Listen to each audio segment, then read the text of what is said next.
اللہ الرحمن الرحیم اللہم صلی علی سیدنا و مولانا محمد النبی الامی وآلہ وصحبہ بارک وسلم صلاۃ و سلام علیہ نام احمد لیا کیجئے زندگی کا مزہ لیجئے زندگی کا مزہ لیجئے محمد محمد محمد محمد محمد ہمارے بڑی شان والے ایک کے نور کے دوجے ٹکڑے احمد اور محمد۔ عیسیٰ علیہ السلام نے کہا میرے بعد احمد آتے ہیں۔ اللہ نے نور مصطفیٰ صلی اللہ علیہ وسلم سے اس کائنات کو سجایا اور محمود غزنوی رضی اللہ تعالیٰ عنہ نے اس کو نورنامے کی شکل میں مرتب کیا۔ میرا اس چینل میں میں نے پورا نورنامہ پارٹ بائی پارٹ ڈالا ہوا ہے، دیکھیے، دکھائیے، سنیے، لائک کیجیے، شیئر کیجیے، 19,000 زبان میں ڈالیے، دین پھیلائیے، اپنا لوکل زبان اللہ تعالیٰ چاہے گا تو پیسہ بھی دے گا۔ سب چمک والے چمکوں میں چمکا کیے اندھ شیشے میں چمکا ہمارا نبی، سب چمک والے چمکوں میں چمکا کیے اندھ شیشے میں چمکا ہمارا نبی، چمک تجھ سے پاتے ہیں سب پانے والے، میرا دل بھی چمکا دے چمکانے والے۔ یہاں سے ڈالیں گے پارٹ 279 ہے نا، یہ ہے اس وقت بات کی وصیت جب یاد پڑی، وہاں سے قدم آگے بڑھانے لگا، تب اس بزرگ نے جو اس درخت کے نیچے بیٹھے تھے پکارا، اے لڑکے کہاں جاؤ گے؟ ایسی دھوپ میں سخت گرمی پڑتی ہے، ذرا دم لو، چھاں کے تلے بیٹھو۔ وہ بولا میرے باپ کی مناہی ہے، یہاں نہ بیٹھوں گا۔ وہ درویش بولا قسم ہے تیرے رب کی، ایسی دھوپ میں مت جا، میرا کہنا مان۔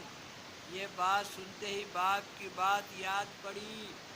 باپ نے کہا تھا کہ وہ ضعیف اگر تمہیں کچھ کہے اس کی بات مانیو۔ تب لڑکے نے اس بزرگ کا کہنا مانا، خلاف اس کا نہ کیا، سلام کر کے بیٹھا اور چشمے سے پانی پی کر اس درخت کے نیچے سو گیا۔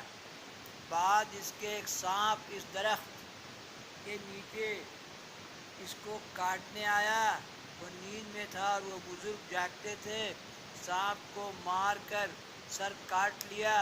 اس لڑکے نے نیند سے اٹھ کے دیکھا کہ ایک سانپ مردہ پڑا ہے بغیر سر کے۔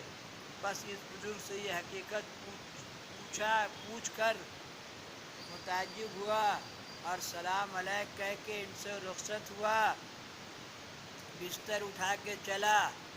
اس بزرگ نے کہا کہ آپ کا عزم سفر کہاں کا ہے؟ وہ بولا میں فلانے گاؤں میں فلانے کے پاس جاؤں گا۔ اس بزرگ درویش نے کہا کہ اگر کہو تو میں بھی تمہارے ساتھ چلوں۔ وہ بولا بہت اچھا، آپ کی مہربانی ہے۔ تب دونوں آدمی اس گاؤں میں گئے جہاں اس کے باپ کا دوست تھا، میرے ساتھ پڑھنا سیکھیے۔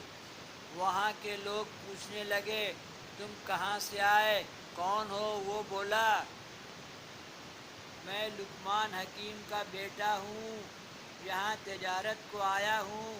تب وہ تعظیم و تکریم سے اس کو اپنے گھر لے گئے اور کھانا کھلایا اور ہر روز مہمانداری کرنے لگے۔ ایک دن اس سے کہنے لگے اے لڑکے، ہمارے قوم میں ایک عورت بہت خوبصورت، نیک بخت، مالدار، حسب و نسب میں درست ہے، ہم چاہتے ہیں کہ تم اس کا نکاح کر دیں، یہ بات تمہارے واسطے اچھی ہوگی، دولت ہاتھ لگے گی۔ اس نے کہا میرے باپ نے منع کیا ہے، سفر میں کسی امر کے پابند نہیں ہونا، تکلیف اٹھاؤ گے۔ بس اس بزرگ پیر نے جو اس کے ہمراہ تھے اس سے کہا کہ یہاں کے سب رئیس آرزو مند ہیں، چاہتے ہیں تمہارا نکاح ہو جاوے، اور سنتے ہیں کہ وہ عورت حسین مالدار ہے، تم بے تکلف اس سے نکاح کرو، کچھ اندیشہ نہیں۔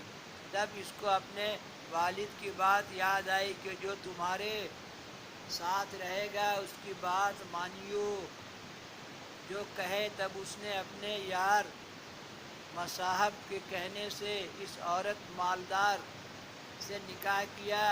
اس قوم میں سے ایک شخص نے کہا کہ اے دوست، کیوں تم نے یہاں نکاح کیا؟ وہ عورت بہت بد ہے، اس نے قبل تمہارے 9 شوہر کو پہلے ہی خلوت نے مار ڈالا ہے، تم کو بھی مار ڈالے گی۔ تب پسر لقمان اس بات کو سن کر بہت پچھتانے لگے اور مغموم ہوا، اور پیر مرد نے اس سے کہا تم کیوں اندیشہ کرتے ہو، کیا سبب ہے؟ وہ بولا میں نے سنا ہے میری بیوی نے جو میں نے نکاح کیا ہے میرے آگے